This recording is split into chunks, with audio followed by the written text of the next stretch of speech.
26. 3, 2, 1. Welcome to the Day for the Dog Trainer Podcast. 227. Episode 227. There we go. Today we're being joined by Travis Brown of Dog Walk Rehab. Let's fucking do it. Let's do it.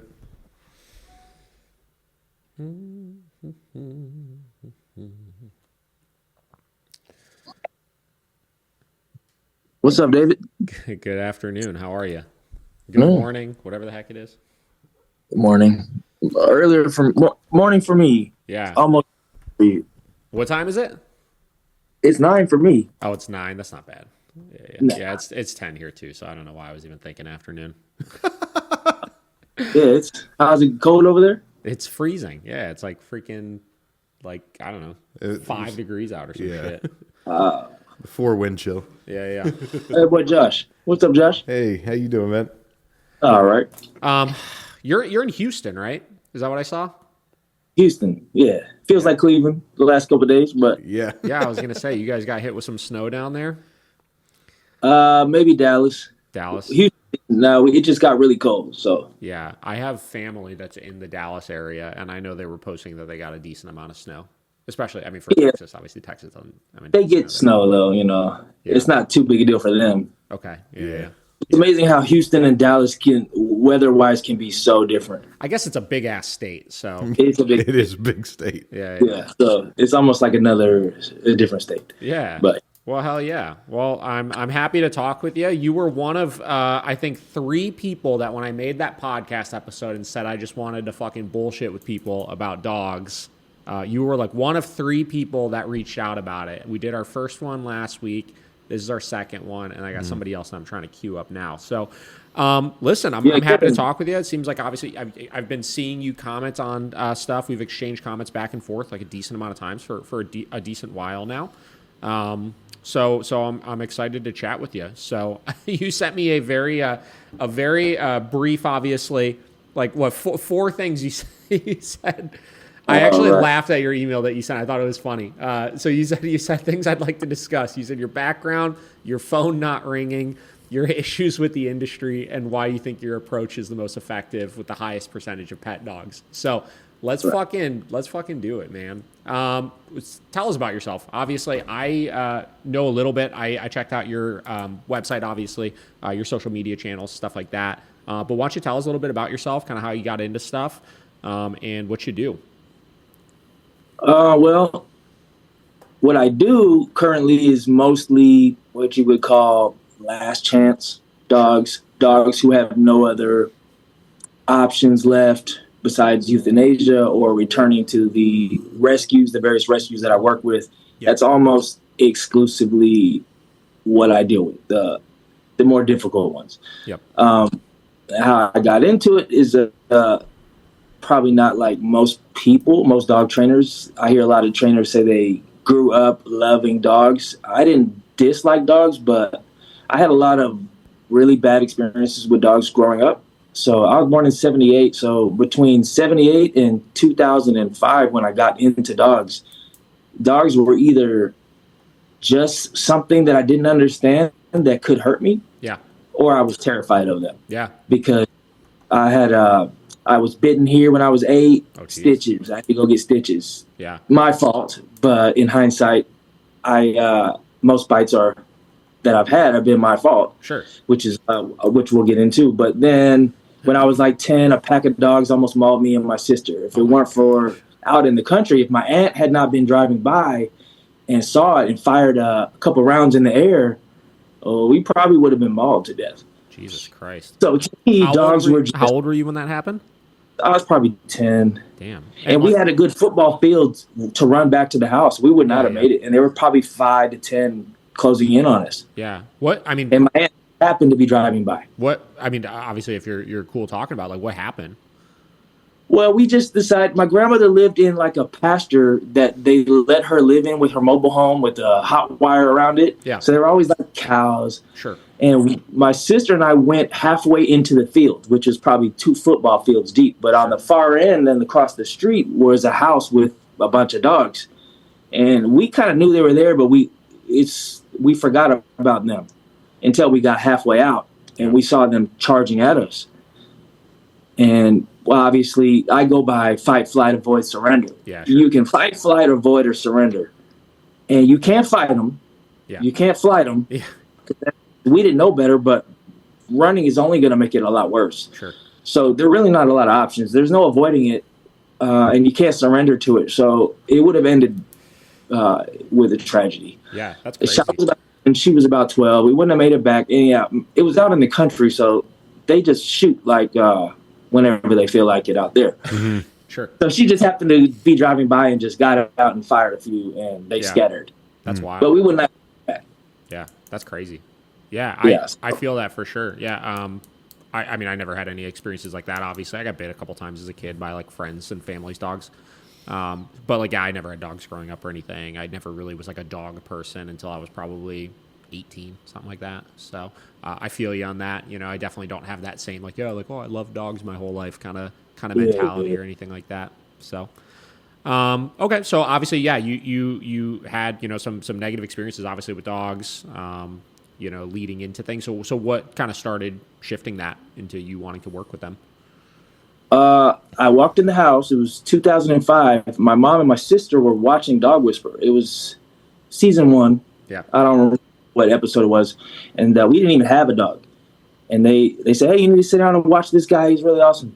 And at that time, I'd already been working with kids for 10 years. Sure. So, and very good with kids. Mm-hmm. So I already had this formula of how to influence another being to cooperate with me. So when I started listening to Cesar talk, it sounded exactly like my philosophy with kids. So for some reason, I knew immediately I was wrong about dogs just from the first episode that I watched. I knew I was right in the way I felt because there are a lot more incidents than I've mentioned, but run up trees, run around I used to run from dogs every day around my mom's neighborhood. I mean, but I knew in my gut I was wrong about dogs. So I needed to give them another chance. Mm-hmm. So I set on this mission. It just lit a fire under me for some reason, to pursue dogs and the ones who needed the most help. So, which is what I was kind of doing with kids anyway. I usually deal with the ones who have behavioral issues, learning disabilities, you know, the ones on the margins who have trouble fitting in, so to speak. So that was already what I wanted to do. Yeah. Rehabilitate or to influence in a way children, and in this case dogs, to be their best self. Yeah. So, and I felt with dogs I could work with people and dogs. Mm-hmm. So it was almost perfect. Yeah.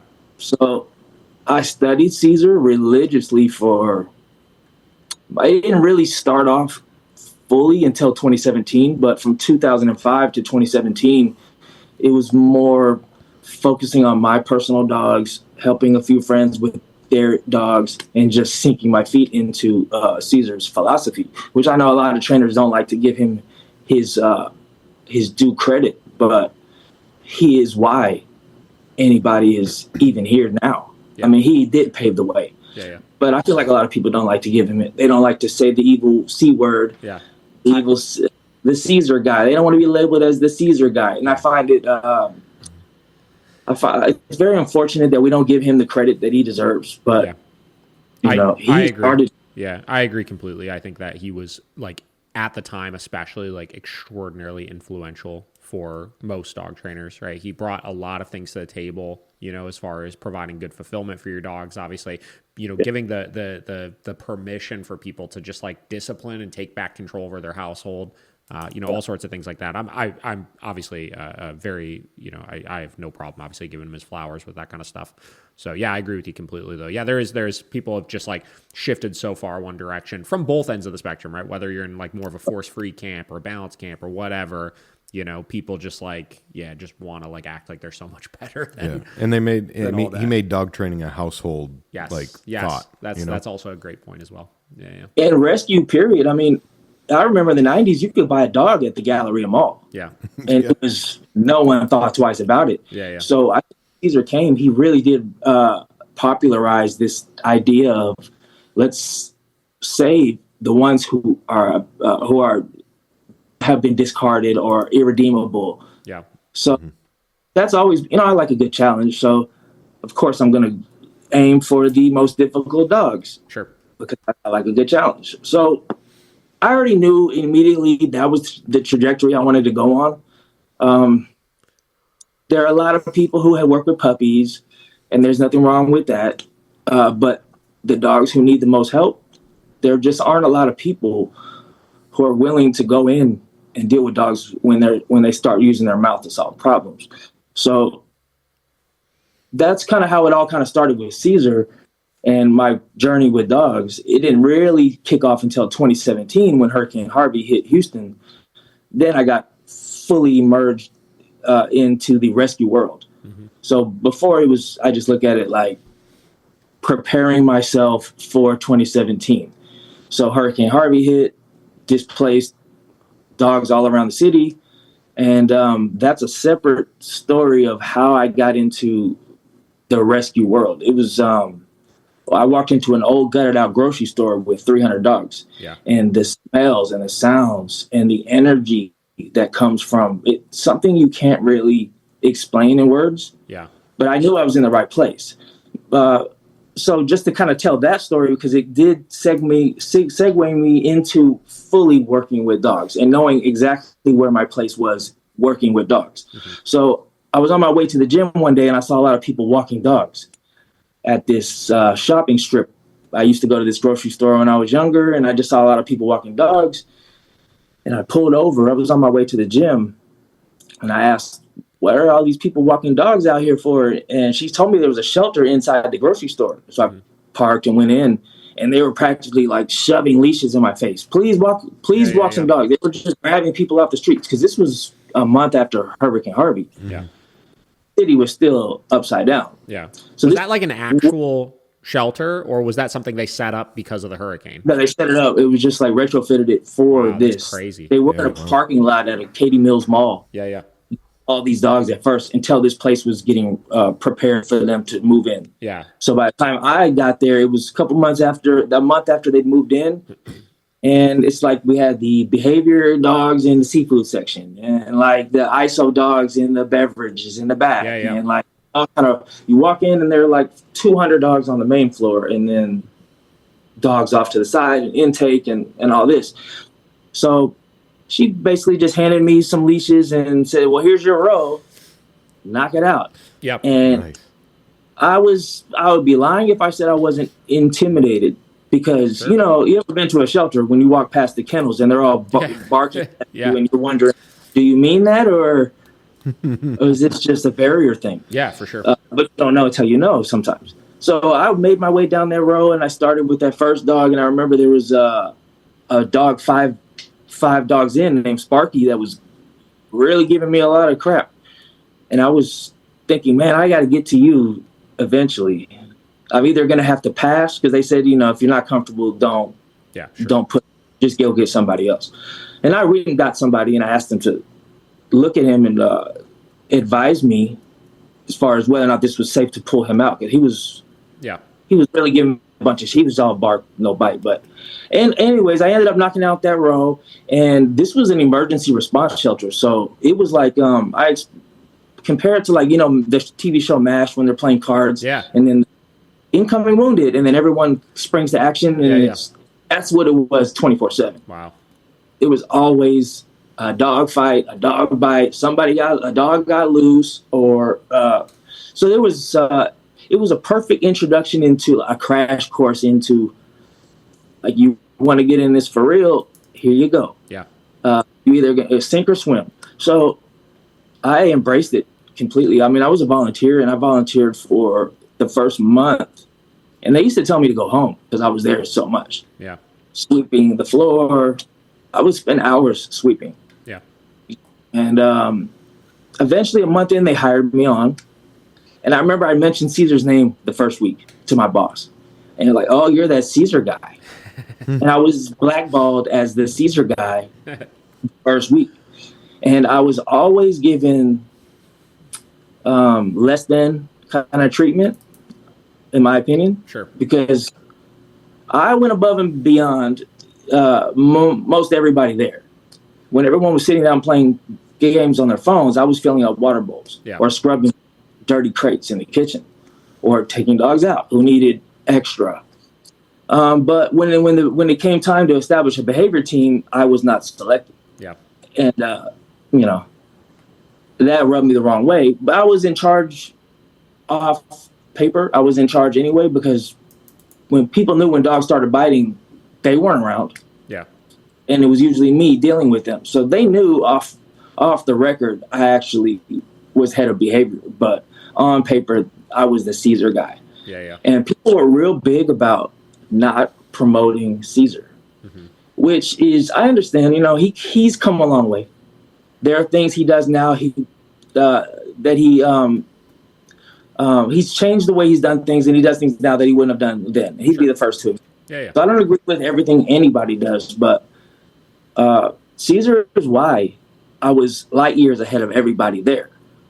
So about a month in, they asked me to get on payroll, so I did, and they asked me to work in the back with behavior dogs, and I wasn't ready for it yet, because these were big dogs that nobody knew. You have no history of these dogs at all, and they've already done something to end up in the back. Yeah. So they wanted me to work with them, and I told them, give me another month to get my bearings in order and get this a little bit more muscle memory, because handling large groups of dogs was semi-new. I mean, in 2007, 2008, I did work at some doggy daycares, and I clearly was better than most everybody there. For some reason, I could handle dogs better than anybody there. So I already knew I had some talent in that area. So I just pursued it to the fullest. That's around the time when I got into Brandon Fouché. A lot of people, another name who I think people know, certain people in the industry know who he is, but they won't say his name, and I know why. But there's just another guy who has drastically transformed my work with shelter dogs. And that was the New Year's of 2018, 2019 is when I first heard of him by some lady who took on hardcore dogs. There was a dog there named Oso. We didn't know what to do with him. I drove him to halfway to New Mexico to drop him off to her, and she told me to listen to Brandon Fouché the whole way back to Houston. And I remember the first video was Zach and Harley, and I turned it off, and I didn't like it. What did you Because I was very like, I'm the Cesar guy. Who is this guy? I was doing what a lot of people do. Yeah. And that's my guys are these guys or girls. And they're another team, and so I'm not going to pay attention to what they're saying. But I turned it off, kept driving, and I thought, no. The lady who told me about him, I highly respect. So I tried it again, and I listened to it 8 hours back to Houston and never looked back. There's something very different about what he does, and I don't want to get into who's better, Cesar or Brandon, but Joel Beckman put a video out called Who's the GOAT? And he did a criteria list of I remember that. Who gets placed, who gets the position. And it was based on like who works with aggression. That eliminates a lot of people, because a lot of people talk about it, but where's the evidence? If you're not showing it, same with me. I'm not exactly showing it, but I'm not making all these declarations. And if I do, I can back it up. But who works with aggression? Who's done it for over 20 years? Who has a TV show? Who shows their work? And there are just not a lot of people who make that list. In my opinion, Brandon and Cesar are the only two people I know of who have made that list. Plus 20 years, has demonstrated working with very serious aggression cases and has documented it. And he's done it for 30-something years. So to me, and it's not about who's the best. This is just about, if we're serious about working, saving dogs' lives, which is what I do versus other people who may shape a dog that has been purchased from a breeder. There's nothing wrong with that, but my niche is saving the last chance dogs, and not just saving them, but learning a strategy to prevent these behaviors from happening in the first place. Yep. As opposed to just coming in and trying to wave a magic wand and fix these situations in the end. If we can focus more on prevention, putting people with the right dogs from the beginning, we can save a lot of these problems. But when it comes to that philosophies that drastically change how dogs live with us, Cesar and Brandon, to me, are the tip of the spear. And why they don't get the credit, that's beyond me. I mean, I know why. Every industry will have the lure of people taking advantage of it for monetary gain. Yeah. And I know there are people in this industry, I'm not going to say any names. I promised myself I would not say any names unless it's people who I like. Sure. Because I can say a lot of names, but I'm not going to go there. But sure, these people know better, but we're missing the mark if we don't identify who is at the tip of the spear. It's not a pissing contest, but we do need to point that out. Yeah. So we can set ourselves on the right trajectory, because otherwise, I know money's a factor. Yep. And I know that people make decisions based on their pockets. I don't. That's probably why my phone doesn't ring so much, and we can get more into that. But I'm kind of so stupid and so driven on saving dogs. Sure. And people's families, because this is about people and their families. Yeah. I've met people who the dog they got has destroyed their whole life. Sure. Yeah, yeah. I've met a lot of these. I've been to 1,000 homes in the last 5 years. I've heard a lot of sad stories. Yeah, absolutely. So this is not about dogs. This is about people and dogs. Yep. And kids, because these kids get attached to these dogs. Yeah, yeah. Yeah, I agree completely. So this is not a pissing contest. This is just about, we do need to point out philosophies, training strategies that are most effective for the highest percentage of dogs. Yeah. Not these fringe dogs with, different type of philosophies that work for these dogs on the fringe, but they don't apply for the masses. Yeah. So that's kind of... Yeah, I got you. Okay, so... trying to think, because I feel like we could take this in any direction right now, and I've got a couple of ideas, and we'll just kind of start spitballing here. Okay, so I want to talk about, so you brought up Cesar and Brandon. Ironically, Kevin, the last individual that we had on the podcast as well, also fucking loves Cesar and Brandon. And we talked about both of them quite a bit, and I've talked on the podcast many a time before that, again, like, I like Cesar a lot. I got fucking, 5 or 6 of his books back here. Big fan. I same deal. Loved the Dog Whisperer. I liked his other shows that he did and stuff. I think he's just been a very, very good figure for owners in the dog world, right? Same with Brandon, right? I had, it sounds like the same experience with Brandon where I stumbled upon the name and just deep dove into his YouTube channel, just watched like every single fucking video that he put out. I really liked the message that he was conveying. I really liked watching him socialize dogs. I really took a lot from what he was doing, particularly from the dog socialization standpoint, right? But like, there are also things with both of them, and I think you even said this as well. There are definitely things with both of them that I think is just like, you're going a little too far with this, or this isn't, this isn't quite how I like, or whatever. And I guess I'll bring one up on Cesar of one thing that keeps me away. So you mentioned the GOAT list, right, of like the greatest trainers of all time. I think that one missing link that I felt like, because I had saw that same video that Beckman did as well. I think one thing he did not have on that list was like proven success then at home with the owner with the dog, I think is a missing link that he didn't really highlight in that list. And from Brandon's standpoint, the one thing that drew me to him a lot when I first found his page was, he doesn't have like a fucking Google page or anything, but if you go on his Yelp, he has a Yelp page. His testimonials are great. Like, he's got great testimonials, which for me, that always is like... When people say you can't do it instantly... Yeah. Like, instant, well, sure. You read his Yelps. Yeah, no, it looks like it.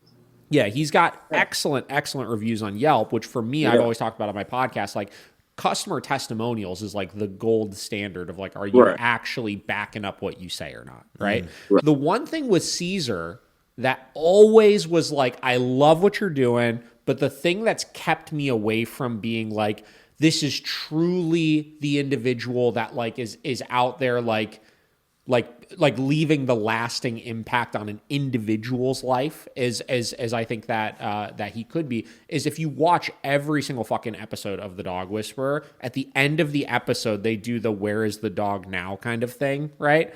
And I'll tell you, man, like every single one of those is basically just like in a nice way saying the dog's still a pain in the ass, but we're working on it. And I'm curious your take on that. Yeah, you did. I was watching a podcast, an older one you did, about dog trainers who are more owner-centric versus dog-centric. Yeah. And that really gets into a real slippery slope. I agree for sure. Real slippery. Yeah. Because how much of this really is on the onus on the owner? Sure. Well, I'd say 90%. Yeah, I mean, I would say quite a bit is on the owner. Absolutely. Yes. Yeah. I mean, in the end of the day, everything boils back to the individual that is working with the dog in the end, right? Like has to know what to do and know how to handle the dog, right? And be willing to do it, obviously, right? So yes, we could almost go as far as say 100% of it ultimately is going to fall down on the owner at that point. Right. But I think sometimes we use that as an excuse to take responsibility away from either ourselves as the trainer or the dog, or insert any other external variable, obviously, into things where we just say, well, like the owner didn't fucking do the homework, right? The owner isn't maintaining things. The owner isn't doing what I said. So like it's ultimately because it's 90% or 100% or whatever percent on the owner, like there's only so much I could do kind of thing. And I think that's my thing that I always push back on. Like anytime I get into this conversation is like, but there are still things where it's like with dogs, right? Like you either have confusion issues or you have disobedience issues, right? You have knowledge issues or you have fuck you issues, right? And again, maybe I'm just the forever optimist in situations with both dogs as well as people, but I tend to err more on the side of, in most cases, when we're not getting compliance, whether with a dog or whether with our client, that most of the time there is some type of missing education link there that we have not properly conveyed that's causing them to not be successful enough then at that point. You know what I'm saying? Yeah, they might trust them for their specific situation that may in the big picture should work, but there's some link that is specific to these people in this situation. Agreed, right? Like, because there are a lot of variables. Because I'm sure what you're doing and what Cesar's doing and what Brandon's doing and what I'm doing and what every fucking person is doing, no matter how vastly different it is, for the most part, right? Barring some extreme examples, like it'll probably work if you do it perfectly, right? And you transfer it to the owner perfectly. It'll achieve some degree of successful results, right? But like getting the owner to then do that is the hardest part. But I really don't think a lot of times it's because they just don't want to do it or they're just being lazy or anything like that. I really feel like most people just have a hard time connecting the dots sometimes of what we're telling them to do versus what, they actually are doing at home, I think it revolves around the same problem we're having it's the same problem we're trying to solve with dogs. Sure. They're living in emotional brain. Sure. And they're doing these behaviors because they live there. It's an autopilot conditioned response to the environment. I see this, I respond this way. Sure. And the way I normally explain it is to get dogs from second floor brain, limbic system, emotional autopilot conditioned response brain into third floor thinking logical brain, we have to provide the right incentive to get them out of autopilot into a brain where they can hear us. The problem is I can show that with the dog, and I can easily prove if this dog is in thinking brain, they can do all the things we need them to do. But in the end goal, that's not going to mean anything if the owner doesn't get out of their emotional brain, their preconceived ideas, their conditioned responses into a different state of mind where they can receive this information.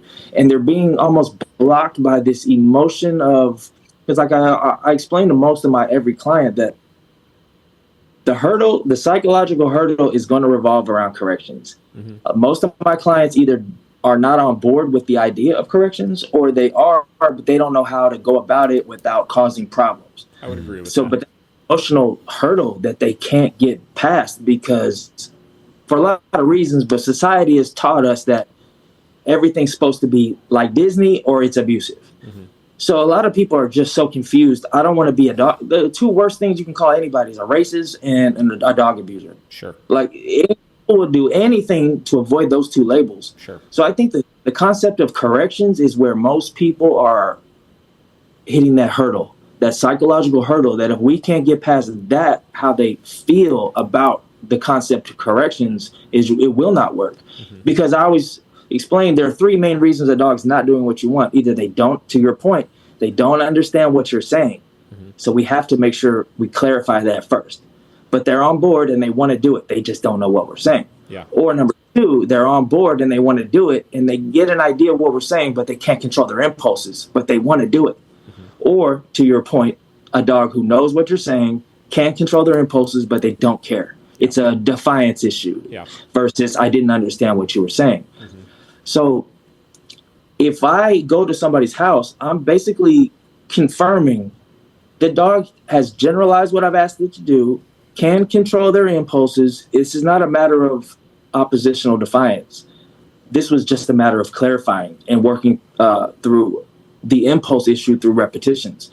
But I'm ruling out that we're dealing with a dog who is just headstrong and wants to do it their way. Yeah. So in most cases, if I can just communicate to the dog, this is all we want you to do, the owner can usually take it from there. But a lot of the type of dogs I'm dealing with, and Brandon is the only one I know who talks about it, mentally dominant versus mentally submissive dogs. There are dogs who are just mentally dominant on, they're genetically wired that way, and they're going to do things the way they want to do things. It's a matter of convincing at that point. So there's nothing I can do except show you this is what your dog can do, and this is what I suggest you do to get them to that point. But as far as convincing them, I don't live with the dog. I can't convince them that you are the source of information. Sure.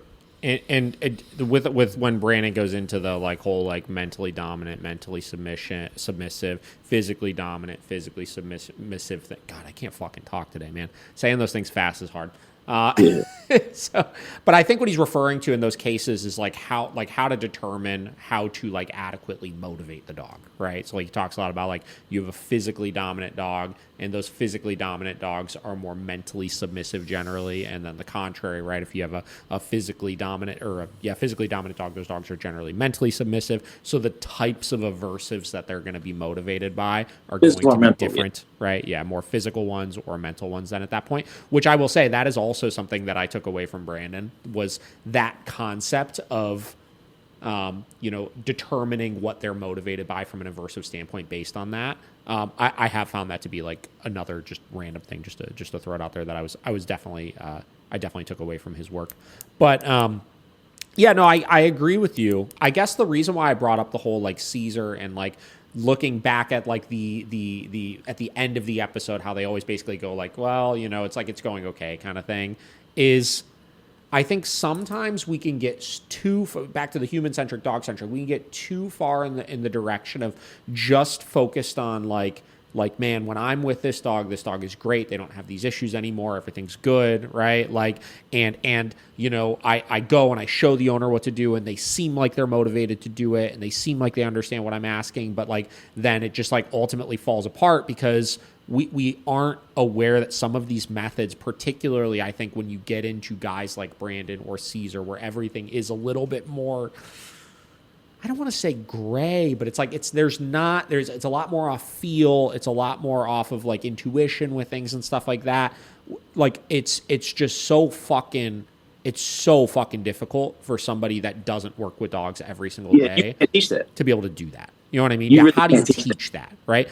So then I guess I asked that question of then, this leads to one of your other points you mentioned of what you want to talk about. Does that really make that the most effective method then to be training with? Yeah, I know what you're saying. Right? So I'm curious your take on that. A lot of trainers have said this over the last 20 years that I've been a Cesar fan. Mm-hmm. A lot of the stuff he does is brilliant, but you wouldn't necessarily recommend a client to do it because there are a lot of things he or Brandon could get away with doing But a lot of it is a feel thing, and how do you translate that concept to other people if it's absolutely necessary for them to embody this energy to do it? Because there are people who I meet, and I meet their dog, and I don't think I'm not going to be able to pull that assertiveness out of you. Yeah. Not that you have to. This is not a boot camp, but you do have to carry yourself with a degree of calm, confident, assertive energy, which everybody knows what calm means, and everyone can probably achieve calm and confidence through knowledge. But the assertiveness in a given moment, there are just some people who are not wired that way. Mm-hmm. So it's just, though, that's an example of if they have the wrong type of dog, a mentally dominant dog, and the owner's mentally submissive, the reality is there's probably nothing I can do to fix that situation. It's not going to work because it will be a constant power struggle. The dog is already genetically driven to do things their way versus taking a leadership role. In those situations, there's probably a board and train is not going to fix that. Yeah, a board and train may clarify these are the expectations, and I'm helping you practice self-control in the face of distraction. But it means absolutely nothing when I hand the dog back. Yeah, I they don't understand better. But so how do you teach this? Well, you can't. And so then I had to figure out a different way to get them in the driver's seat without asking them to be this way. Even though, in the words of Brandon, how to be is more important than what to do. So if I can't get them to be a different way, it probably won't work. So this is not even about dogs. So when I'm working with people and their dogs, this is not about the dog. In majority of cases, no matter how severe the behavior is, I can confirm right there, this dog can do what you're asking it to do. Mm-hmm. This is about you. And so that's a hard thing to say for somebody whose phone is already not ringing. For me to sit here and imply it's on you, the onus is on the owner. I hate to be the bad news, but there's no boarding facility, there's no training program. I agree. I agree for sure, right? Like it falls on the owner, right? So to the assertiveness, right? Like, yes, and again, I don't want to like regurgitate the conversation because we had a lot of this conversation, obviously, with Kevin a couple weeks ago, but, yes, you cannot transform somebody into somebody else, right? Like, it's just like who you are is who you are to some extent, right? But like, as you have actually even said something that I say all the time, which is like, confidence comes through competence, right? Like more or less, right? As a general term, right? Like, and then as you become competent, right? And you become confident in the thing, you could then more effectively be confident in communicating boundaries to a dog, right? Or to a person or whatever it may be, which in turn starts to look a little bit like assertiveness. So you can't transform somebody, but is this really like I just have to have assertive energy, or I just need to be competent in what it is that I'm doing and confident in what I'm doing, and then the assertiveness comes from that. You know what I mean? Like, are they really like two separate things where one is just like truly who you are, like you have to be this individual, or is it more of, like I said, a competency issue? Case by case, obviously depends on the dog, but to your point, in a lot of situations, if you just fix a few things here, it will give the dog the illusion that you're commanding presence, but you're just more on top of things and you're more consistent, and it's more of a routine. And to some dogs that looks like an authority figure. Sure. And doesn't that still like achieve this is where you get to the human centric side of things, though in the dog's mind I understand that like it's still kind of like an illusion, it's not totally, you know what I mean, like real life at that point. Doesn't that still like I would say my job as a dog trainer is not to like fix your problems for you, obviously, or like transform your dog into something that they're not, or transform you into something that they're not, or anything like that. My job is to look at the situation at hand and help you craft what does the best life look like with this dog, with this owner, right? Like, what is something that both of you guys are ultimately going to enjoy to the best that I can, and find that good balance with it, whatever that winds up looking like, right? And I think in many cases, like, this is why I tend to, like, I agree with you that there are definitely bad matches of, like, dog and owner, right? Like, we have tons of clients that I could look at and be like, man, like, if you had a different type of dog, right, or like a different energy of dog, like, your life would be a heck of a lot easier than it is right now. But, like, I always then go back to, like, who the fuck am I to say, like, hey, you shouldn't have this dog, go get another dog kind of thing. Like, you got the dog, you're probably not going to get rid of the dog because you love the dog unless the dog is, like, trying to kill you or something like that, obviously. So, yeah, like, let's just figure out a fucking way to make it work. And that might not be perfection. You know what I mean? That might not be what life with that dog would look like if I owned that dog, right? Or if you owned that dog, or fucking Cesar or Brandon owned that dog. But, like, I'm sure we can craft something that, whether the dog still thinks they're in charge or not, like, the owner's happy with the life, the dog is happy with the life, and people and dogs and the fucking world is safe. You know what I mean? So, so I always try to view things from that mentality, because I feel like that it still puts responsibility on the owner, but it puts a little bit more responsibility on me to find a more creative solution to help those owners be successful then at that point and create a happier client in the long run. You know what I mean? Right. And I think the way I address it is Dog Walk Rehab. Sure. Everybody always laughs, oh, you're a dog walker. You're just a glorified dog walker. Well, I used to walk dogs and I still do sometimes. But through that experience, especially through the shelter world, you know, there are 300 dogs. They have to get out, and then you go to the next one and you pull that one out so someone can clean their kennel. But I noticed very early on, I used to hate when we pulled the dogs out and they would be dragging people around the parking lot. Yeah. I used to drive me crazy because I can't imagine what that's doing to their thyroid and trachea. Yeah, for sure. Because they're just like coiled springs, and when they get out, they're just it's horrible. So I focused on getting the leash in a better place with these dogs, and I noticed it was so transformative. Yeah. It made them so much more adaptable when they're not listening to how their brain is processing the environment and triggering flight responses or whatever, fight or flight responses. Now they're looking to me to know how to be in this world, right? So I can do almost all of it through the leash. Yep. Which is the nucleus of my program. One of the problems I have with the industry is a lot of trainers overly complicate things. Yeah. Too many tools, too many moving parts, too much philosophy, too much of this and that. Sure. And that's fine for people like us who love this stuff. Yeah. And this is what we do. We like that type of stuff. But the average owner, that's way overkill. Yeah. It's like the swing in the opposite direction. You know what I mean? How I was talking about, like, some of the Cesar stuff is really challenging for your owner because it's too intuition and feel. Like, this stuff is too analytical and fucking nuanced and precise and stuff, right? And like most things in the world, it's a balance. Yeah, for sure. We can't have too much on this side, but we don't want to be too mechanical because these are not computers. Yeah.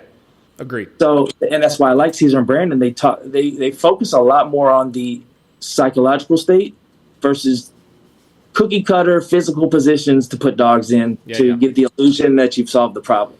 And it doesn't solve the problem. That's why I don't do any obedience. Yeah. Other than some would argue through the leash. Sure. So I almost tailor the whole program around, if you can get this dog to a certain criteria on the leash, most of all your problems will go away. Yeah. But you just have to focus 100% on this. Yeah. And there are not a lot of things they need to do with the leash. There are just a few things that they have to get down pretty close to perfect. We're not aiming for 100. Sure. We're just aiming for as close to 100 as we need to be for this dog, for this situation. Yeah. And what are those things? And also, why do you feel that once you can get, and this is not me disagreeing with you, but why is it that you feel like once you master the walk, that all of your other problems go away? Well, the leash is, in the beginning, a physical thing to communicate the intentions of the handler at the other end of the leash. Sure. So it boils down to the dog responding to cues in the environment or responding to the human for cues. Well, when they're new or they've been in a home for a while but they're crashing, we need to bring it back to square one. Sure. which is focusing on the human. So we can show you how to be in this world, because you're just going to crash out if you let your instincts and genetics take you wherever they take you. Yeah. So, and that dogs are crashing out because they're not. It's almost it's the blind leading the blind. Yep. They don't know how to cope in this world, and their brain is telling them to do all these things, and they end up crashing. And so the only way around that is to get them more in tune with their source of information in the environment, which is the humans. Mm-hmm. So the leash, part of the problem is these dogs don't have a habit of yielding to the human. Sure. What are we doing in this situation? And I don't believe in micromanaging a dog for life. Mm-hmm. I'm very opposed to micromanaging. But in the beginning, I do micromanage almost every little move on the leash until I can start to give a little bit more freedom, mm-hmm. a little bit, as they have proven that they can handle it. But drawing them back into, who am I following here? So answering two questions: am I safe right now, and who's in charge right now? Yeah. That's how most dogs are getting into trouble. They don't feel safe, or they don't feel they need to yield to the direction of the human. Yep. If we can solve those two problems, you are safe, but I am in charge. I need you to follow my lead so I can show you how to be in this world. Otherwise, you're just going to crash out. So once I get them more dialed into, okay, what are we doing now? How do I feel about this moment? Yeah. Then you can apply that almost to any situation. So if a dog has problems with people or dogs or squirrels or cars or whatever, now you've established a baseline through the leash. Mm-hmm. Now you can say, from that state of mind, that's how I want you to look at people, or dogs or cars, from that state of mind. Mm-hmm. And then through, I guess you could call it neuroplasticity, it's the process of regrowing new neural pathways based on experiences. So if you put them in these experiences enough, it rewires the second floor limbic system brain. So that's what I was talking about, providing an incentive to get them out of second floor brain into third floor brain, where now I can have a conversation with them and clarify the expectations. And now they can't say, I have no idea what you're asking from me. Yeah. So then at that point, all I have to do is impose certain corrections or punishments at certain times. And I don't have to tell you what you need to do. I'm just telling you that's unacceptable. Find something else to do. And they already know what to do because I've already been through this scenario. So on the leash, if they're becoming reactive and I just disagree with that, I don't need to tell them what to do. They'll default to another way of being based on the practice that we've already had.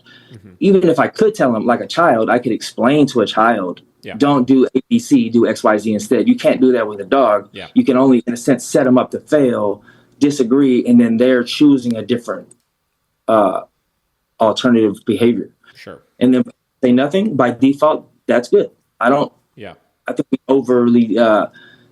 we overthink the concept of affection, but dogs are a lot harder than we think they are. Yeah. And again, the whole leaders only communicate what we don't, or what we don't want, branding kind of thing. Obviously, I get that, obviously, and I don't take a whole lot of issue with that.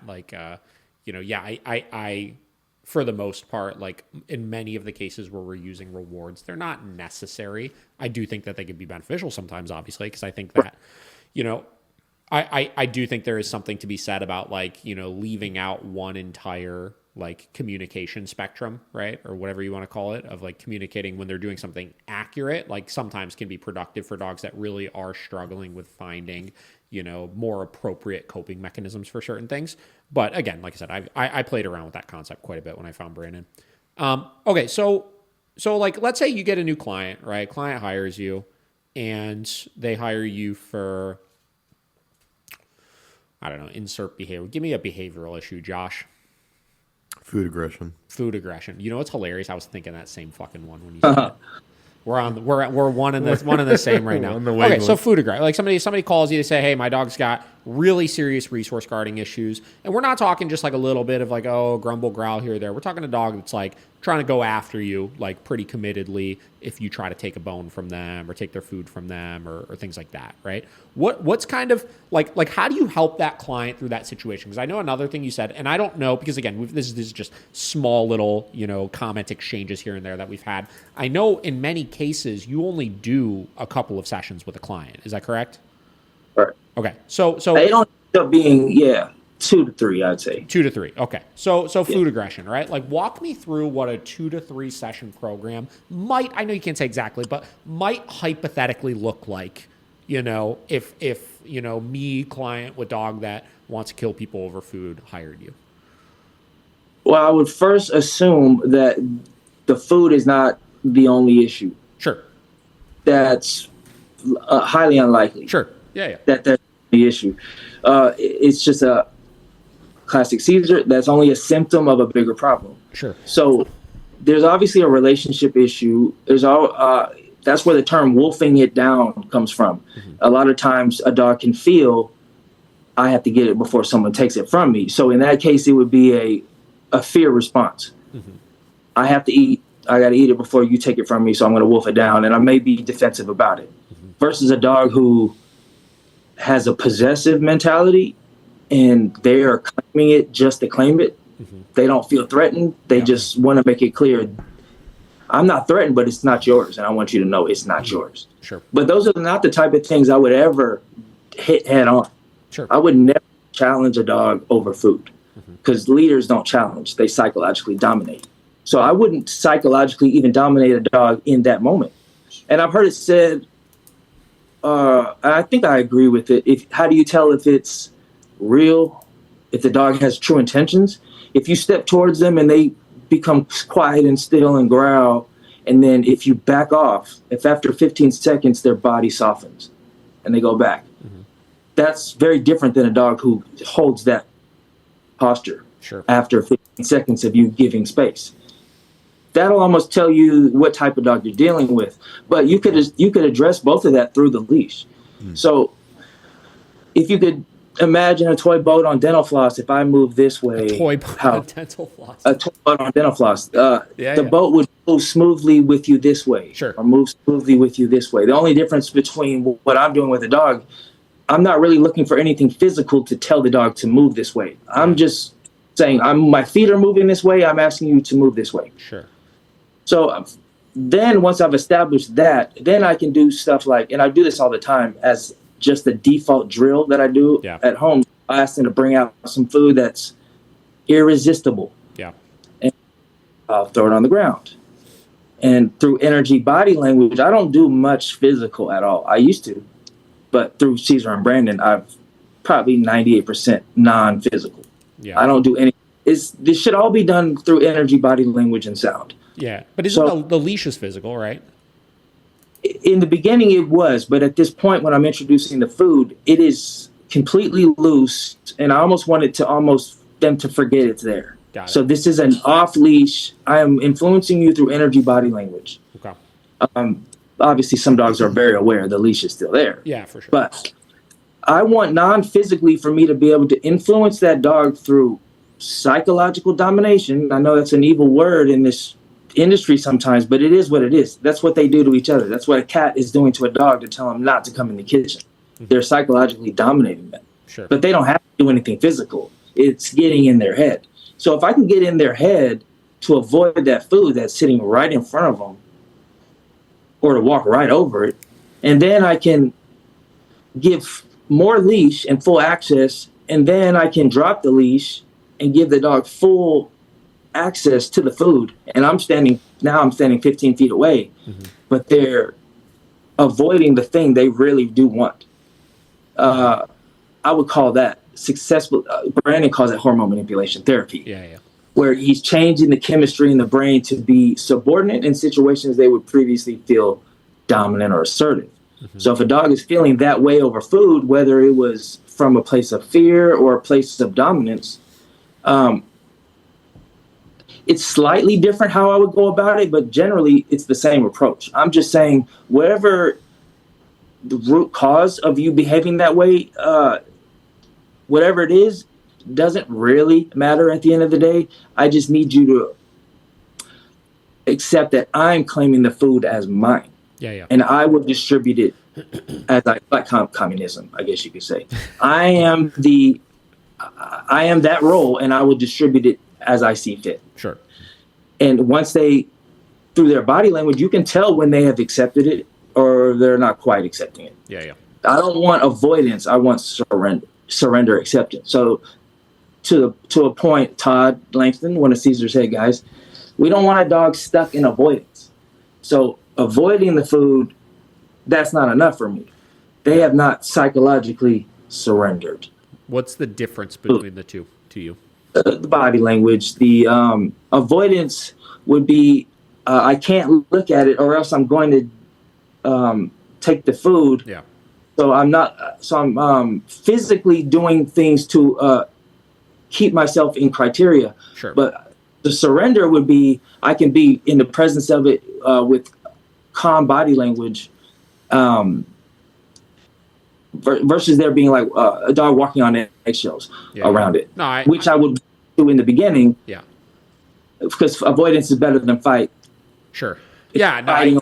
It's better than fight, but I don't want stuck in avoidance. I want eventually to surrender to it. Yeah. And I just to kind of make sure we're on the same page as far as the terminal, because this is another thing I think sometimes is like we start throwing around a lot of different terminology at owners, and it can throw them off quite a bit, obviously. So I obviously avoidance is pretty straightforward. Obviously, like when a dog is showing just like active avoidance towards something, like they're like shit, like I'm not allowed to have this thing, so instead of just sitting and just not having it, I am gonna like go as far away from the thing as possible. I'm gonna totally turn away from it, et cetera, et cetera. Obviously, I think most people can identify that pretty clearly. The surrender thing, I guess, kind of like, I don't want to say throws me off. I think I get what you're saying with it, but I think can get a little confusing because like I look at it like, so yesterday I was working with this dog. It's this pit bull that's here for a variety of different issues, but like this dog is so fucking nutty over like toys, right? So like balls and shit like that. And not like an aggressive way, but he definitely like guards them, like from the standpoint of like you try to take that thing from him, he's trying to snatch it up as quick as possible. He's grabbing it with his paws, he's hovering over it. He's just like a total nut for it. So I started working on making sure that he would drop those toys for me, right? Initially, when I first started teaching it, because he was so fucking intense about it, I had to be fairly intense with the discipline for not dropping it for me. And it started off as I would give that drop command and he would avoid the toy initially, right? So he would like kind of like shoot away from it 3 feet, 4 feet, something like that, right? And yes, again, that is avoidance then at the point. You're dropping it, but because you're not confident in the expectation just yet, you're just trying to avoid the consequence for it. We're seeing just avoidance of the ball, right? So yes, of course, obviously, we don't want that state of mind as like the end goal with things. So I continue working it.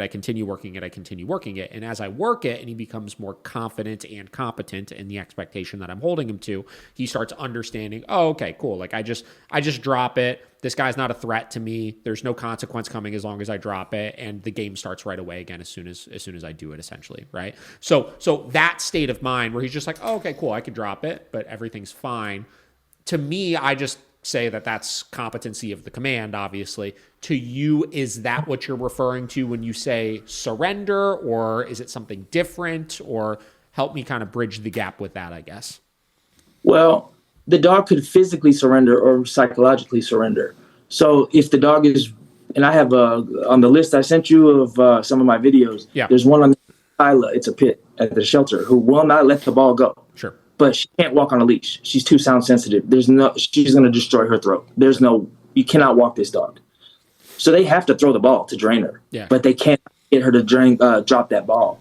Nobody can get that dog to drop the ball. Sure. So I know exactly the situation. So I had to do the exact same thing with her. Anytime I'm motioning towards the ball, just let it go. Simply drop it or release it from your mouth. But if she was physically in avoidance, or because you're saying she doesn't understand, do you not want me to play the ball with the ball at all? Or is there a certain way you just want me to drop the ball and then we can still play? But I didn't understand that at first because I'm just trying to avoid the correction. Yes. So how do we get her to believe, oh, I can play the ball with the ball, but there are rules to this. Yeah. So at first, going to give off physical signs that that they've surrendered to your leadership. But there's a psychological, and I've seen Cesar describe it. It's a very subtle switch. It could be that simple. Mm-hmm. The tension, and then just to relax. Mm-hmm. Just going to here. But yes, that is it. Is it physical or is that mental? Yeah, it's a physical and reflecting the mental. Yeah, but go ahead. I'll let you finish. But it's I guess avoidance. A dog would be more tense or more intimidating, where surrender would be a looseness, letting it go. Yeah, I guess the thing is though, like, so I like I said, I get the avoidance side of things. I get how we move away from avoidance. Like, that makes sense to me, obviously. I guess my question is, because like the way it sounds like you're describing this like surrender state of mind, obviously, is like you said, relaxed, loose, et cetera, where to me, like, when I have a dog that's fucking insane for a ball, right, and I get complete competency out of them with it, they're not avoiding anymore, I'm going through the motions of playing the game, they're not really loose while you're doing it because their whole body is jacked up because they want to chase that ball, but they're compliant to you, right? So how are we holding this expectation that we should see looseness surrounding a game that no matter what will always create arousal and drive out of the dog? A submissiveness in cooperation with the human.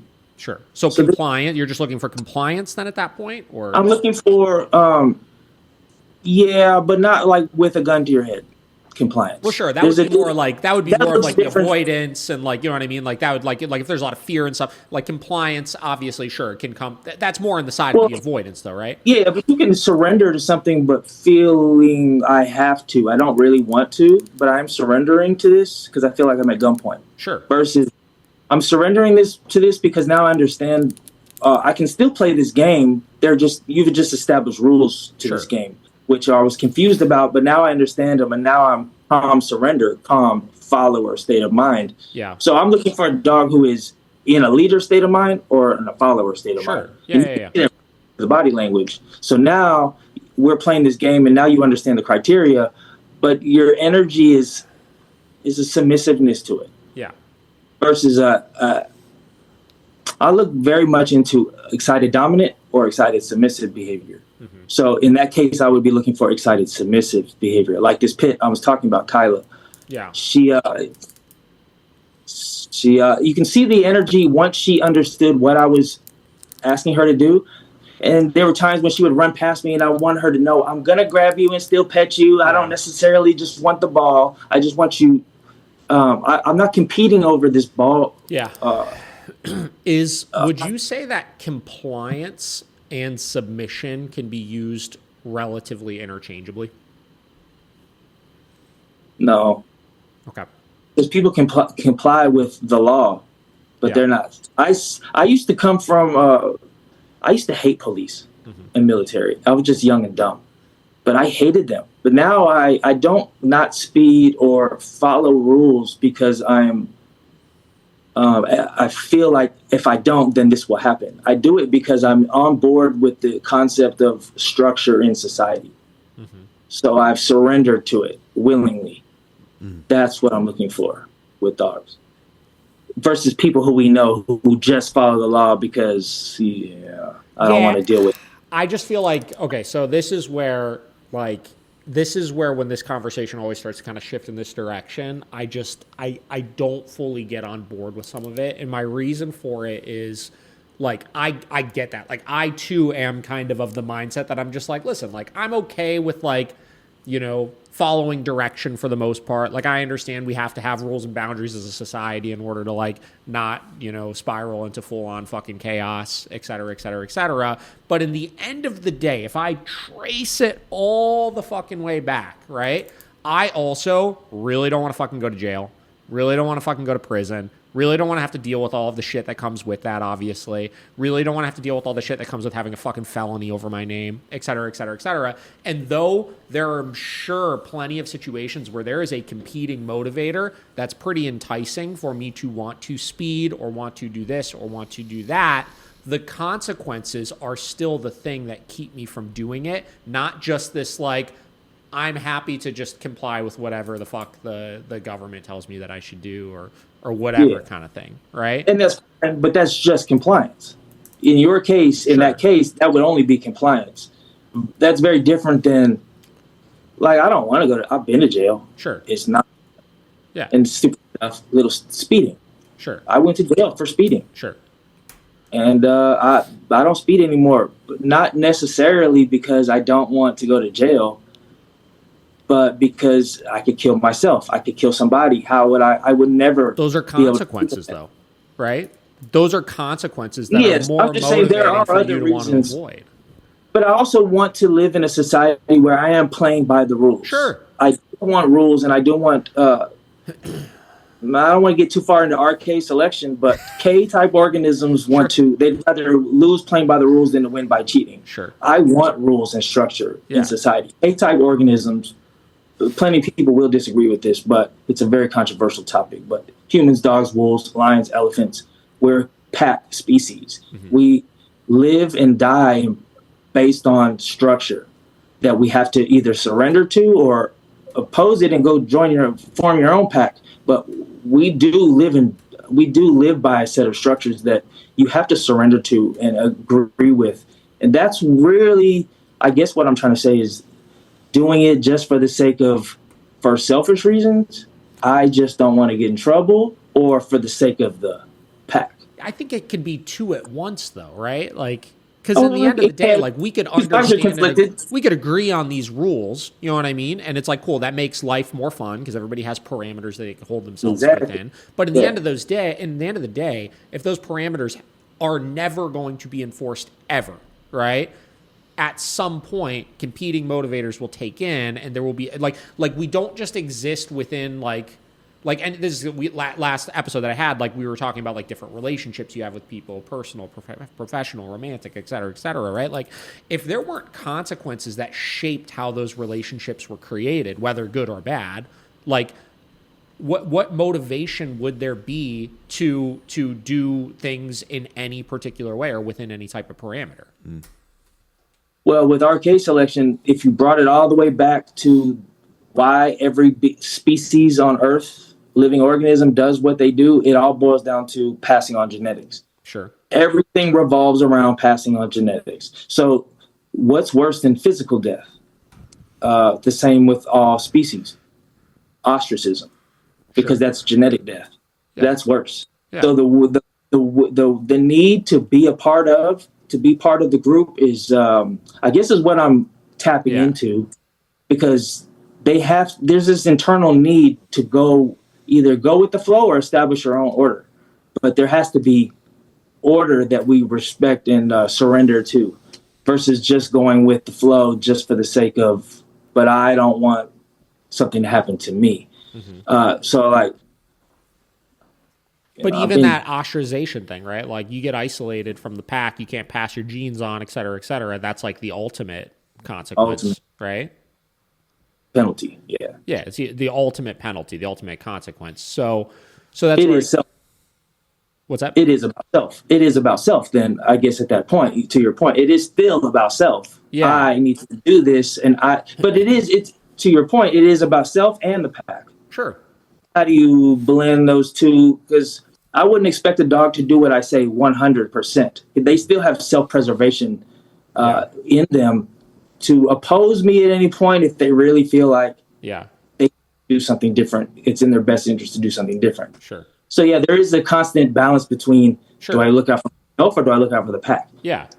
Yeah, for sure. Yeah. No, I agree with you with that for sure, obviously. I guess getting back to, though, then I think I'm trying to remember back to like how we got to that side of the conversation. I think I was asking is submission and compliance interchange. I think those were the two words that I kind of picked, right? And obviously you were saying submission is not about consequence. It is just about submitting, where compliance is solely about consequence. Again, I don't want to speak for you, but I think that's kind of what you were saying. Yeah, I would say some surrendering would be accepting the interests of the group. Mm-hmm. Compliance would be surrendering to the interests of yourself. Okay. So to the interest of the okay. So I'm piecing this back together. Then we go back further. I was talking about the ball, and I was kind of asking, in the case of playing ball with a highly driven dog, right? You were saying that like I look at it from like once we have compliance, right, and we have a dog that's confident in the compliance, meaning they understand how to avoid the consequence clearly, so there's no stress associated with it. Can they also be submissive in that game? Because initially, again, I thought you were kind of getting to that the submission had to do with a calmness to it, but it sounds like you're saying you have calm surrender, submissive, calm surrender, right? Surrender, I think that's the word. Calm surrender or aroused surrender, or you said excited submission. Excited surrender. Okay.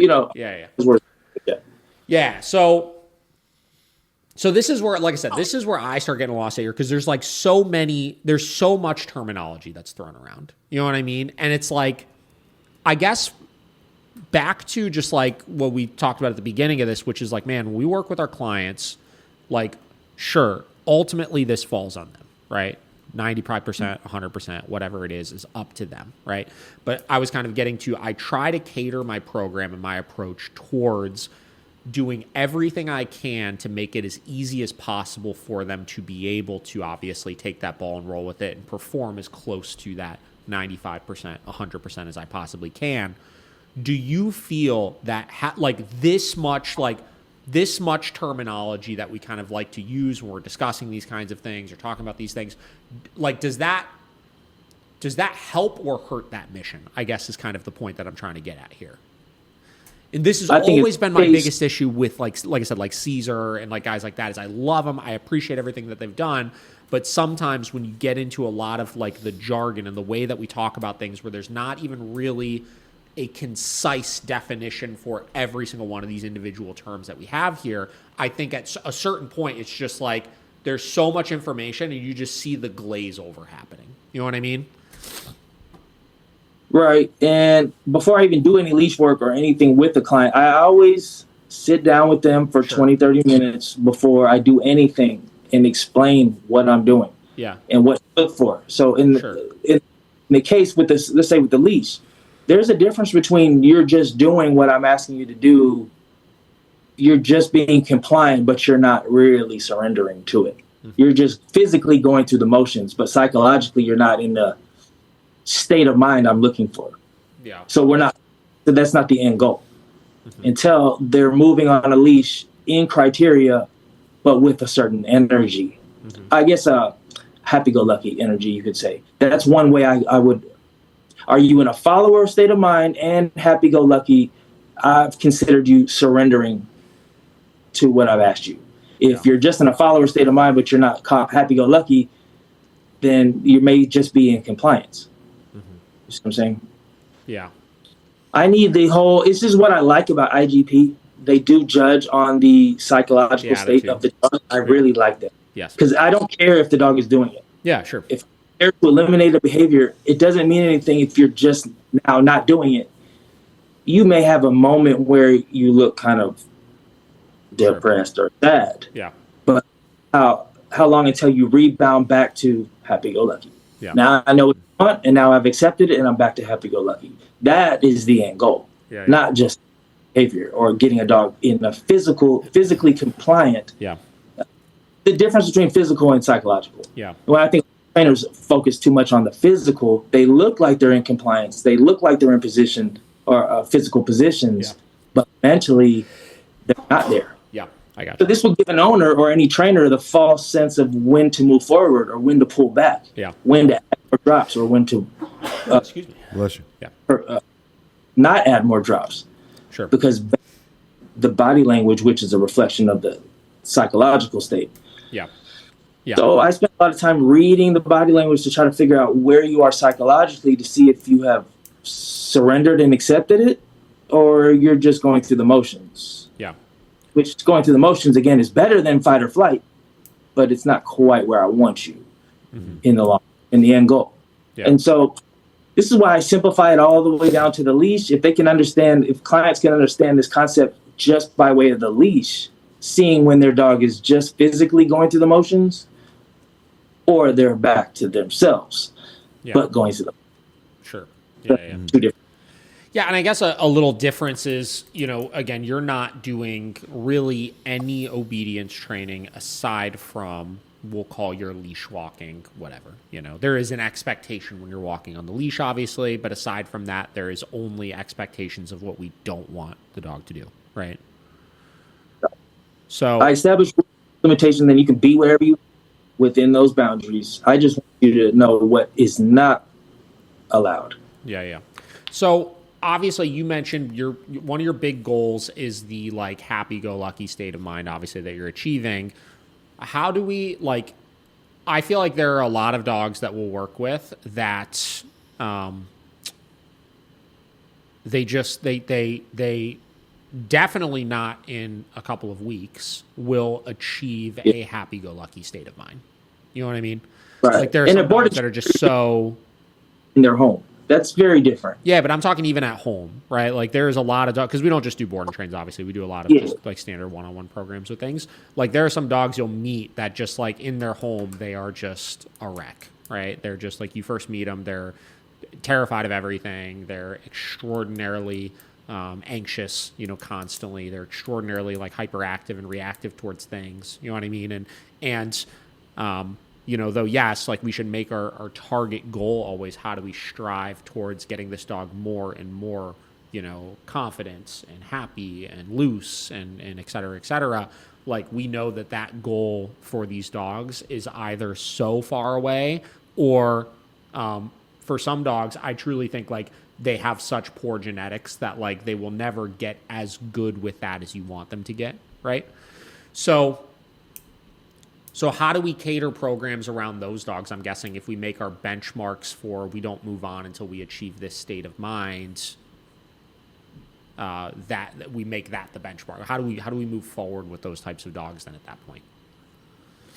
Well, manage modified. Some dogs are modifiable. Some dogs are manageable. Okay.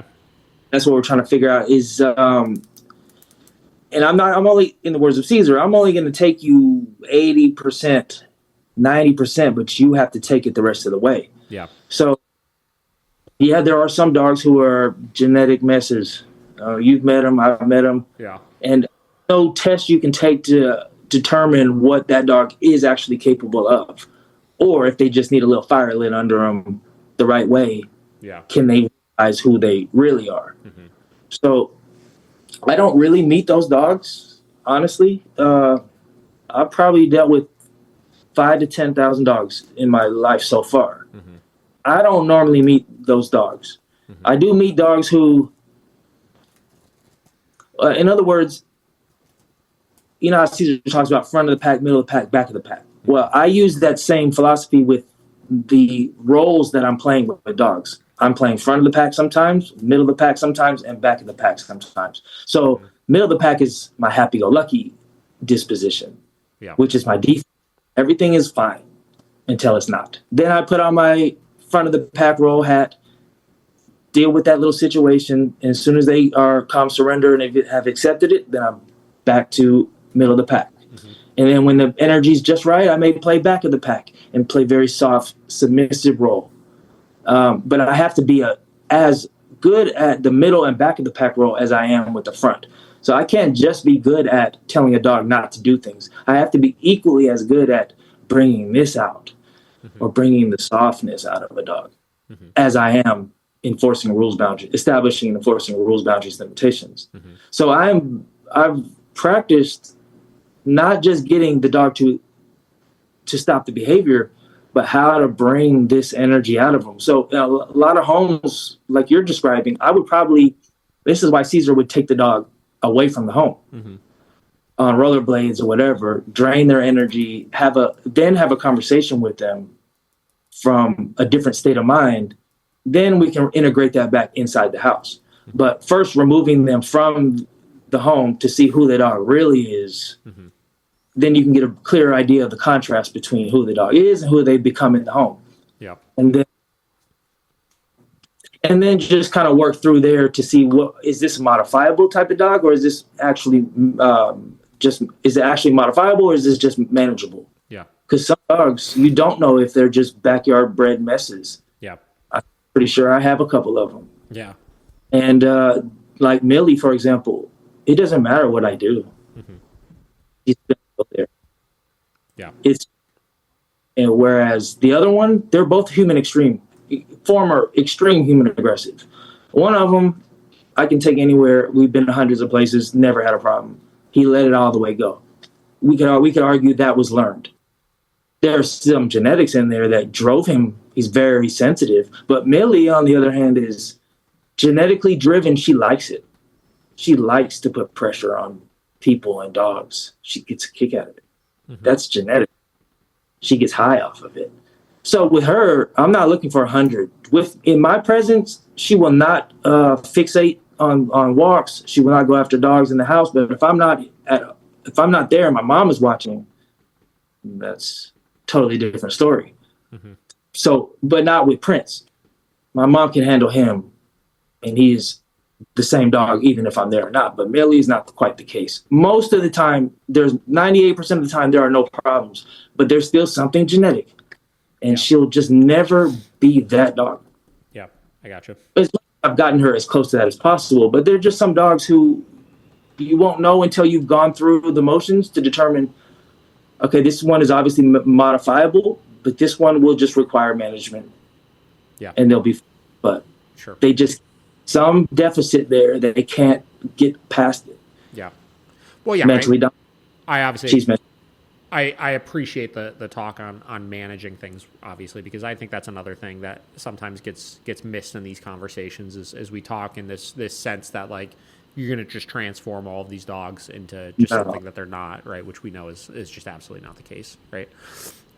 Which, you know, in most cases, right, like most dogs that we get hired for by clients are coming to us because it's a mismatch in owner and dog. You know what I mean? Like I would say that's almost the majority, not the minority of situations, is that people have a dog that's probably not, you know, the best temperament of dog suited for them. So our job as trainers is, again, not to take the dog and fix the dog, right? Or not to like expect that this dog is going to be something they're not. It's to, like I was kind of alluding to, say, it's going to create the best possible life for the dog and owner, utilizing whatever management we need to, utilizing whatever solutions we need to, increasing their threshold over time, et cetera, et cetera. But that is more the long game in these types of things. Not like hey, like they're just missing this one or two little pieces that's going to kind of solve all of their issues for them. And this is why, you know, one of the other things that I won't say like disagreed on, but like we've talked about a couple of times in the comments is, like you'd said, like you generally do 2 to 3 sessions with clients, right? And you've found that that's like adequate for you, which is great. Obviously, I'm not here to say that it's not adequate for you, obviously. But for me, I tend to work with my clients for a lot. Like I have many clients that I'll do, you know, 10, 12 sessions with, I'll do a board and train, and then I'll do 8 sessions on the back end with them, et cetera, because there's just so many moving components that get in the way of success, right?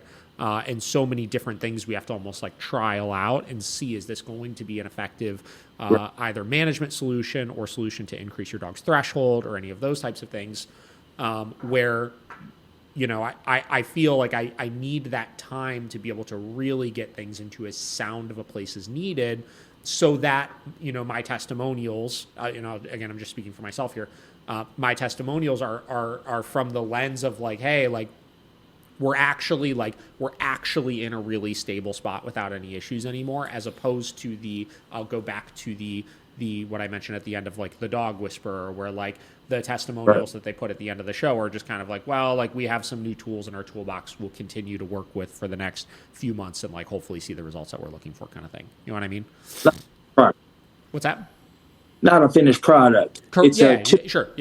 Yeah. More of like a work in progress. Like I want to see it through with the client. You know what I mean? I don't want to just like, I don't want them to be happy that they have the tools they need. I want to because we know having the tools you need is only half of the game. You know what I mean? Applying those tools in the long run and achieving the result that they're looking for is really what we're striving for here, obviously. So I want to be there to kind of help see that entire process through with them. And that's, I think that's for us been kind of our big key, I think, for success and like I said, the results that we've ultimately been able to get with the clients, no matter how we go about doing it, So, okay, I guess my last question for you here. And can I just piggyback? Yeah. Quick? So I think what makes what I'm doing different than what a lot of people are doing, I tapped in with rescues from 2017 on. That's all I'm really dealing with is rescues. Sure. So I'm not getting clients who find me on Google. Yeah, sure. I'm getting clients sent to me by the rescue. Hey, sure. This dog foster home. This dog has been newly adopted. It's biting people or biting the kids or something. Yeah. Can you go see what's going on, if this is redeemable or not? Mm-hmm. So the rescue is funding this. Yeah. Every session I leave, I do tell them I don't charge for calls or texts or any of that. I am available as much as you need help. Yeah. Please don't call me. Yeah. But my goal is for you to not need me anymore, because I'm trying to empower you to be as close to the trainer as possible so you can go through this journey yourself. Yeah. But that's probably why I don't get too many callbacks, because a lot of rescues are thinking about the bottom line. That's an interesting point. I did not know. So is kind of how a lot of the clients are coming to you, like client adopts dog, client has issue, client reaches out to the rescue they got the dog from, rescue gets you in contact with them. Is that kind of the triangle of how that works? I work with about 3 different rescues, and that's pretty much how it goes. Yeah. Okay. Yeah. So, I'm empathetic to that, man, because that's a tough position to be in. Obviously, kudos to you for being able to obviously step in and help in those scenarios. But like, man, $40 an hour, $50 an hour. I've been doing that for 5 years. Yeah. I've been stuck at forget the money. You know what I mean? Like, just from the standpoint of like you're not. That is such a difficult position to be in, because we work with a decent amount of rescues, I would say, not a ton of them, but a decent amount of them that are open and willing to use the training methods and stuff like that. And I would say, like, if a rescue wants to like send a client our way, like, that's great, and we get plenty of referrals from our rescues that we work with.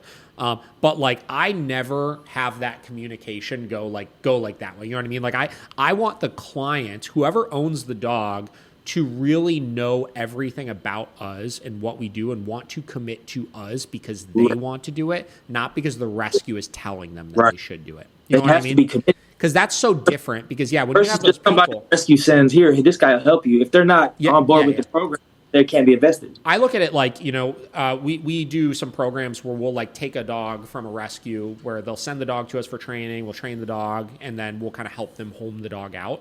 And the people that adopt those dogs, right, that we do the training with, we always provide free follow-up support and stuff like that for them. And I always 100% of the time go into that with the expectation that this person needs to hit a point themselves where they feel like they would have wanted to hire us for them to even use the training that we provided for the dog. Then at that point, because they don't have the emotional commitment, they're just trying to get a dog.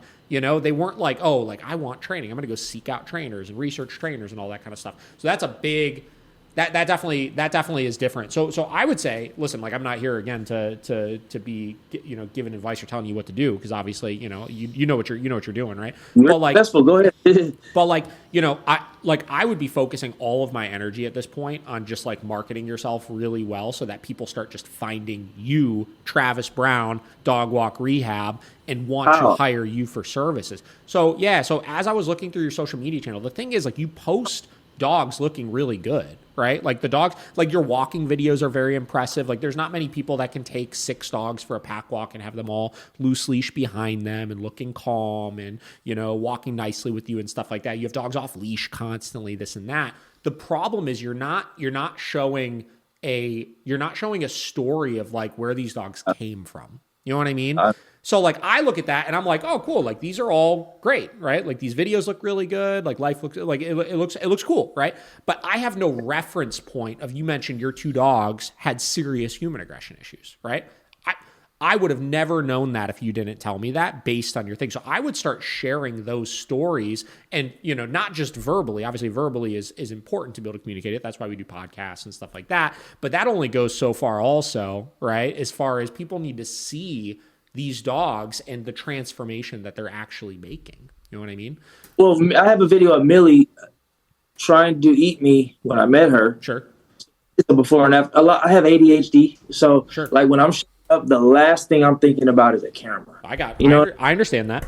So they're like, if I had a recording, I had somebody with me that would just record stuff, edit it out later, but I'm missing so many of that before and after. Yeah, even trainers will say that means nothing. I know nothing about where you took the dog from. Yeah. Yeah, because that's the only, people need something they can relate to, right? Like people hire you for services. Like I can relate to that. Exactly. Right? They need stuff that they can relate to with that. And people cannot relate to just 6 calm dogs walking behind you on a leash, right? Or, mention a title in the about, like. Yeah. People don't even read that shit though. Yeah. Right? Yeah.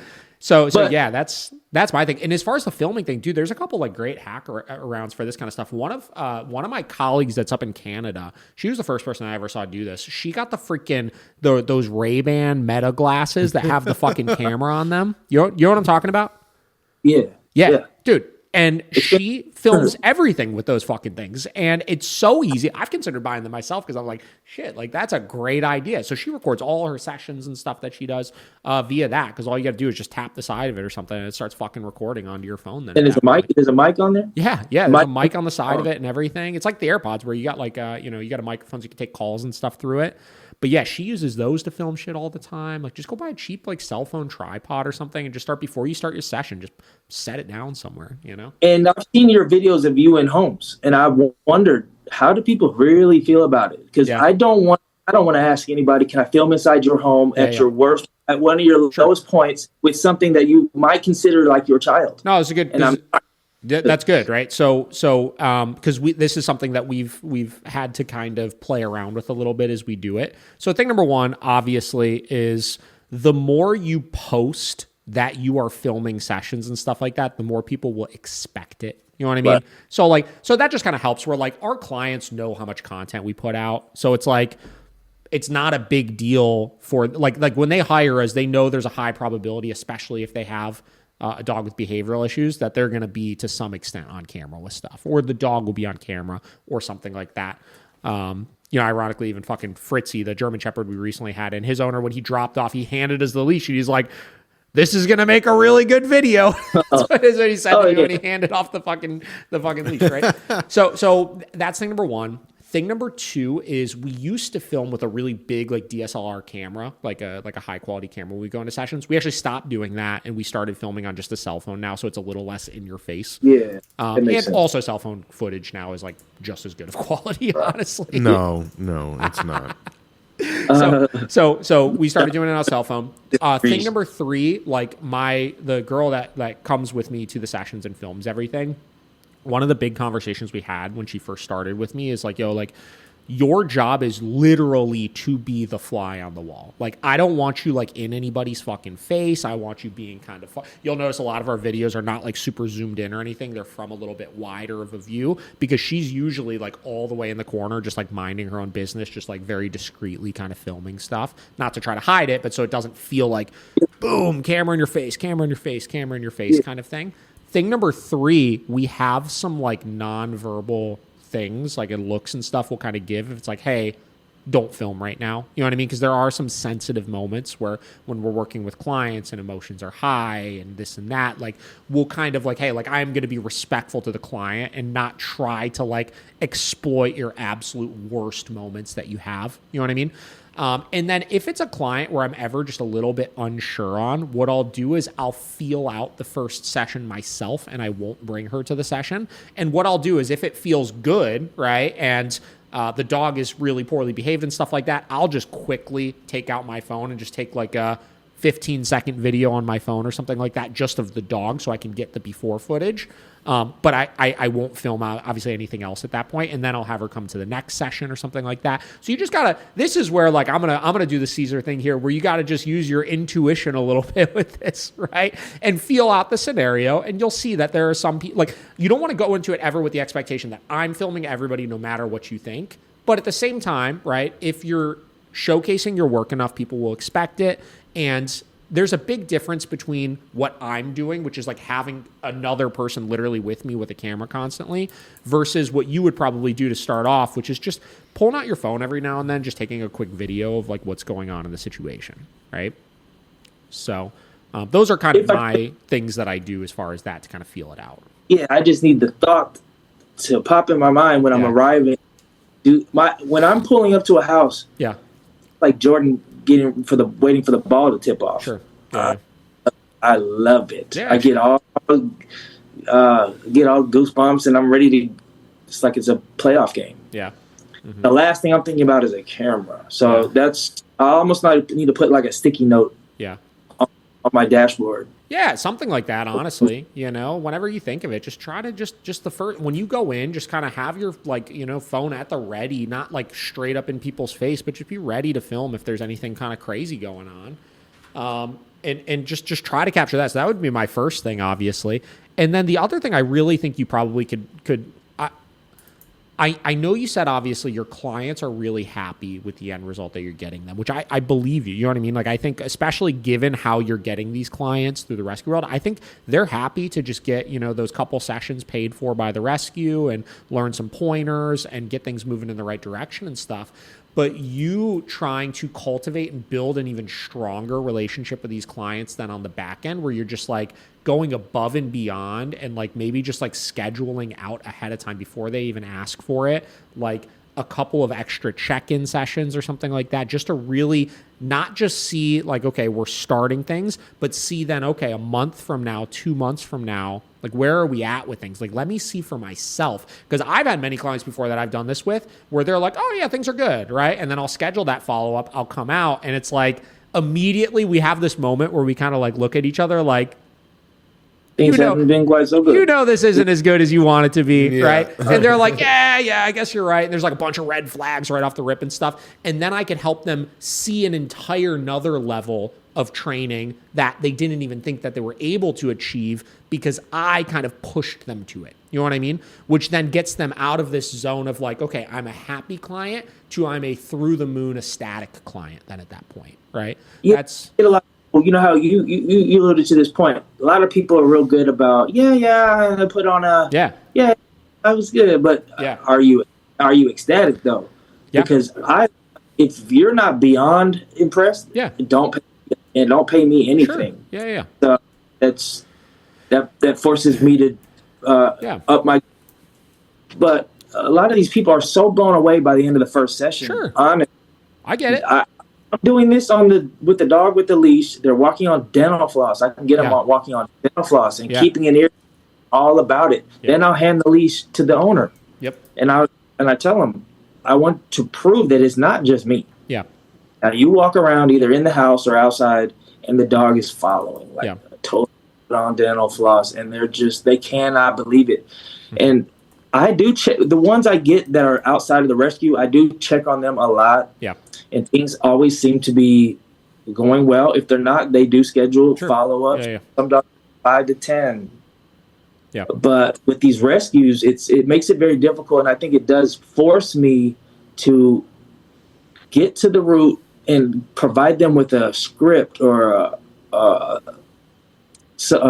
strategy that is so simple but so impactful at the same time. Yeah. So like Prince Ellie, Prince was the worst bite case I've ever dealt with, and I've dealt with over 100 bite cases. Yeah, by far, he's almost a 5 or 6 on the bite scale. Uninterruptible red zone. He's not stopping. Mm-hmm. And he tried to get me when I first met him. If he wasn't on the muzzle, I would have had 30 bites, without a doubt. So I told her, I'm going to take him to my house over the weekend, bring him back on Sunday. And a lot of my clients through the rescue are an hour, 2-hour round trip. Yeah, which makes it very difficult. Yeah, for sure. But all I did with Prince, the same thing I do with all these other dogs. You walk behind me until further notice. So he was demoted to walking 5 feet behind me the whole weekend. We never had a problem after that. Never once. So if I can establish with a lot of those, not necessarily bite cases, they're not the only ones I demote to walking behind me. If it's a behavior that will get them killed, that's non-aggression related, they're walking behind me.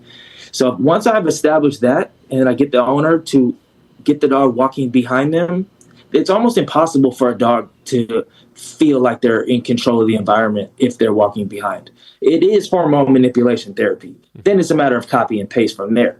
So these sessions that I'm so limited on forces me to come up with a strategy, taking from Brandon, taking from Cesar, and my own personal experiences to give them something that is so altering. Because some would argue a lot of these dogs are stuck in the fight or flight loop. They can't even get out of it. They don't even know how. If a dog could talk, they would say, I can't get out of this. I need help. And this is when, like, Cesar would talk about, like, slapping somebody to snap them out of this state that they're in. A lot of dogs just need something spontaneous and direct to snap them out of this loop. Yeah. So a lot of times getting them walking behind me is so game changing. Yeah. If I just get the client to duplicate it, most of their problems are gone, because then they can reintroduce to any situation they had problems with, food or whatever. Well, isn't that the name of the game, right? Like, getting these dogs to do, like, we know it's sometimes, like, for us, quite simple, because it's like, damn, all I got to do is just tell you to fucking stop doing that. And as soon as I tell you to stop doing that, you stop doing it, and life is good, and we hang out, and life is awesome, right? But getting the client to do that and shifting all of the inner relationships that they have and this and that, that's the hard part, which is why, again, like, you said too, like some clients are like so amazed after the first session. Like, I completely agree with that. We had a client in from Baltimore over the last weekend. They were here they were supposed to be here for 4 days. They wanted to be here for 3 days because of the storm that came in. And we got through the 3 days and we adjusted the program a little bit. They're going to come back out in the spring, but they were mind blown, right? Like they'd never seen the dog play with another dog before. We get the dog playing with another dog. They were never able to walk the dog on a leash before. They walk the dog on a leash, right? Everything's good. And they're just like, oh my God, they're leaving. They're like, you change our life. And I'm just like reminding them still though, like, hey, there's still so much work to do. You know what I mean? I know there's this immediate shock value of you see immediately like, damn, like, I didn't even think this would be possible with my dog. So you're so impressed with that and you're so like ecstatic from that. But that starts to wear off as like the month goes on, 2 months goes on, and you start to slip back into reality because you realize how much more work is ahead of you, which is why, again, getting back to, I find it so important just for those regular check-ins. You know what I mean?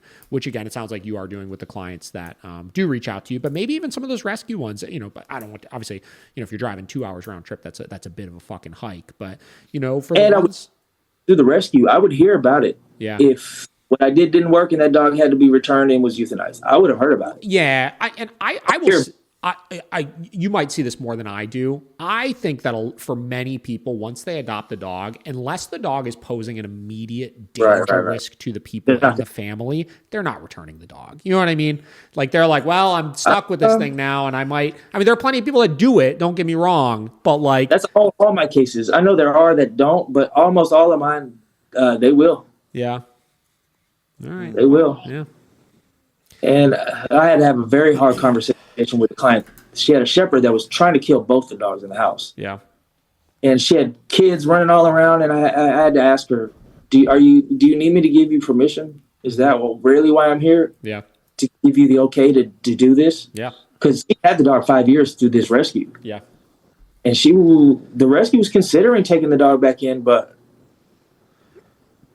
those are some very difficult conversations that for sure. I think trainers who do a lot of board and trains, who don't go into homes and really hands-on with the people, they don't know how hard those conversations really can be. None of them but that's all I hear. Yeah. The saddest stories. Yeah. Mm-hmm. Situations that I know in my heart it's not going to work. Yeah. It's nothing I can do.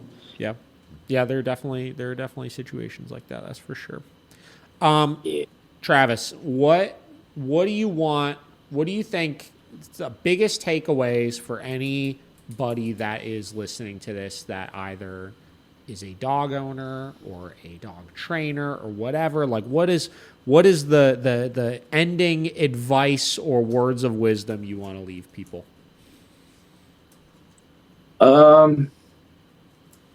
Natural, simple, profound. In the words of Cesar's formulas, sometimes are just natural, simple, profound. Is that what you said? Yeah, he has all these little formulas, right? I know he's good on his 3-word fucking catchphrases. Like this, those eyes, ears.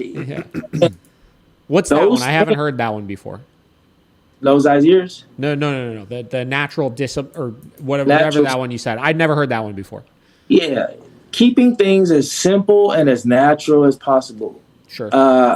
Obviously, this is an opinion, but I think the more tools you're strapping on a dog, the further you're getting away from the natural journey. Sure. It becomes a little bit too robotic. Sure. And you lose the connection.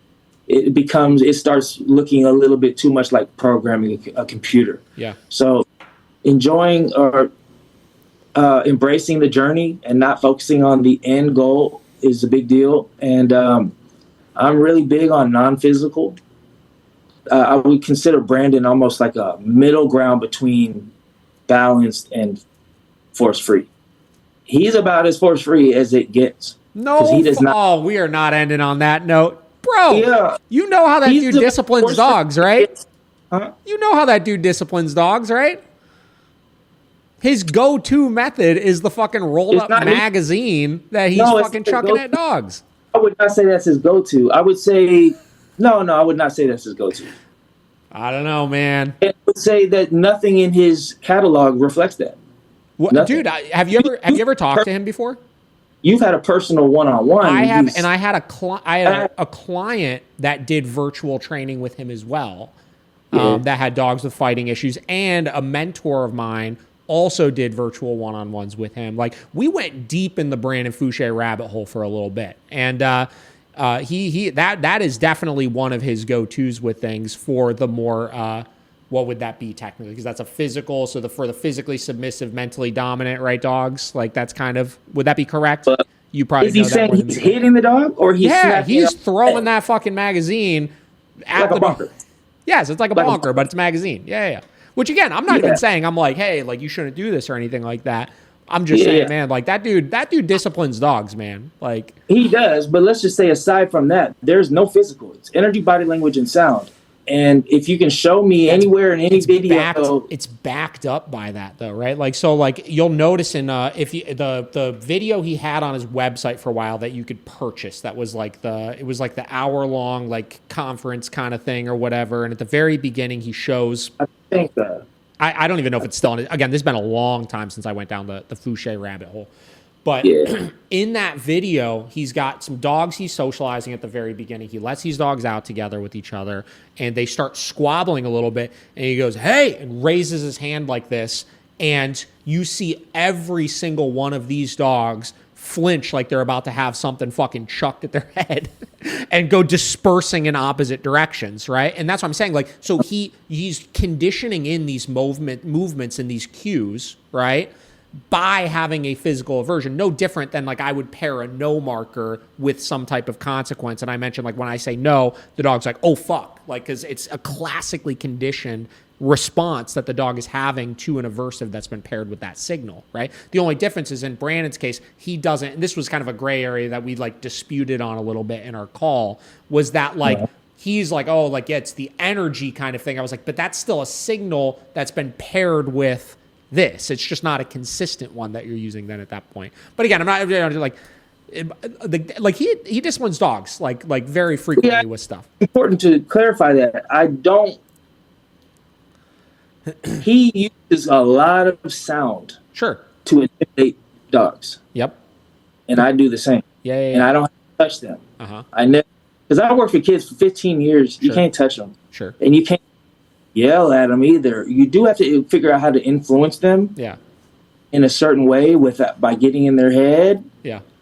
4-year-olds up to 20-year-olds. And I've mastered the art of non-physical influence. Yeah. So pretty sure, because I've done the same things, he's using a lot of sound to intimidate. Even just sliding his foot, changing the tone in his voice.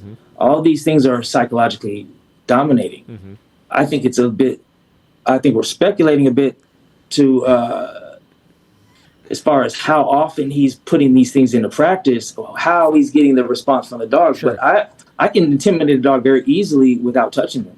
Yeah. energy, body language, and sound. That's why I'm opposed to the tools. Sure. Not because, like, in your hands, I don't have a problem with it. Sure. In Michael Ellis, I don't have a problem with it.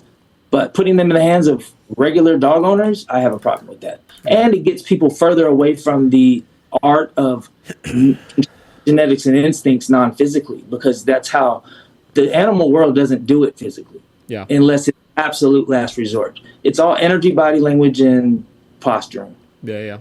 You know what? He does that without, I think he uses the newspaper method, but I don't think that's like a go-to with every dog that comes in. He has to prep them psychologically so that when I do this, you better listen. Mm-hmm. I don't really think that's what's going on. And based on the videos, it doesn't reflect in the videos. Mm-hmm. And it could be. And even if that were the case, I think it's, to my point, as force-free as it could possibly get in the world of working with dogs with that level of aggression. Yeah. And because there are force-free people who will state that they do work with those type of dogs. I don't believe it. Sure. Or that they have any success from it. But as far as how could you apply the most force-free approach without the tools, that's about as force-free as it gets. Yeah, I mean, obviously that conversation we're at a standstill with, because as far as like you were saying, like the speculation of like how much he implements the physical versus doesn't, like obviously I can't speak on that. I could just speak on the couple things I did. Interesting point though. I remember when Tyler Muto, one of my colleagues, he did also a call with him as well around the same time I did. And Fouché told him that another one of his ways that he uses for like a psychological discipline is, he said, dogs have a natural fear of heights. So, and I don't know if you've heard this or not before from him, because I've never heard him talk about this in a video, but I've heard him talk about it with Brandon, or with Tyler. So he said there's certain situations where dogs with dog aggression issues, when he can't get them to get past that dog aggression issue, he will get a very, very tall, skinny platform and have the dogs stand up top of it and surround them with dogs. That way, if the dog starts getting too aggressive or reactive, they know they're going to fall off, so it forces them to inhibit their aggressive responses. I don't have a problem with that. Hey, listen, I'm not here to say right or wrong as far as any of these methods. Yeah. I had never in my life heard of that before. I was like, that one kind of blew my mind. I remember when Tyler told me, I was like, what did he say? I was like, what is he doing? It's creative. It's creative. Listen, I'll give the guy that. I will give the guy that. But, yeah. You give him the credit of walking behind. I know some people don't like to, I won't say any names. But he knows what I'm talking about. Yeah. Give him the props he deserves. He knows what I'm talking to. You just met. Yeah. But it's, I think, are getting people further away. I have great success without any tools. I don't have to use newspapers. I don't have to hit them. Yep. But I do threaten and intimidate them. And we have to remember, he's dealing with, in the shelter world, the worst of the worst of the worst cases. Sure. So what you may have to do with a dog like that to save their life is not necessarily what he would recommend for the average dog. Yeah, I mean, I would obviously agree that there's a big difference between what we would do with certain dogs versus what we would do with other dogs. So, yeah, I got you for sure on that. So, yeah. Awesome. Well, listen, Travis, I do have to hop off. This has been 2 hours. It's been really good. I am curious, and at some point I do want to talk about, though, like, so you've worked with kids for a while. That I think would have made a good also segue conversation that maybe we'll get into another time. This is good. I'm glad we were finally able to connect. Obviously, we've been seeing each other's names pop up in comments for quite a while now. So good chat, and we'll have to do it again if there's anything I could ever do for you. Or anything. 2 hours flew by. Yeah, so fast. I feel like we barely scratched the surface, but no, this is good. Well, like I said, we'll do it again for sure. And this will go live, I think, in like 2 weeks, something like that. So I'll keep you posted when it does, and feel free to use it as you'd like to. Yeah. All right. Sounds good. All right, man. Take care. We'll talk soon. All right. Y'all take it easy. See you.